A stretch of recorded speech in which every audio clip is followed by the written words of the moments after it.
ምን አይነት ግንኙነት ነው ያለን? እስቲ አስረጂ። ላገባ መፈልገው ውዱ ፍቅረኛዬ ነህ፣ ግን በቃ ታገዘኝ፣ ትንሽ ጊዜ ስጠኝ። የኔ ፍቅር ና እንጂ ቀፈኝ።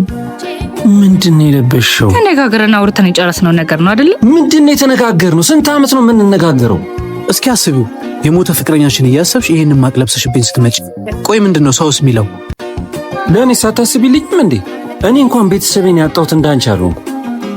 ለሁሉም እኮ ጊዜና ቦታ አለው። በቃ አንድ ቀን ከውስጥ ይወጣልኝ ጊዜ አውልቀዋለሁ። ለምንድን ነው ታስጨንቀኝ? እስካሁን ከውስጥሽ አልወጣልሽም? ታዲያ እዚህ እኔ ምን አደርጋለሁ? ምንድነው እኔና አንቺ ምን አይነት ግንኙነት ነው ያለን? እስቲ አስረጂ። ላገባ መፈልገው ውዱ ፍቅረኛዬ ነህ፣ ግን በቃ ታገዘኝ፣ ትንሽ ጊዜ ስጠኝ። ታገሰኝ? ስንት ዓመት ልታገዝሽ? ምን ዝም ያስብልሻል? ንገሪኝ። አንቺ የሞተውን ባልሽን አረሳሽምና እኔ ቆሜ ልግል? ቆይሽ እንዴት ልርሳ? አልቻልኩም እኮ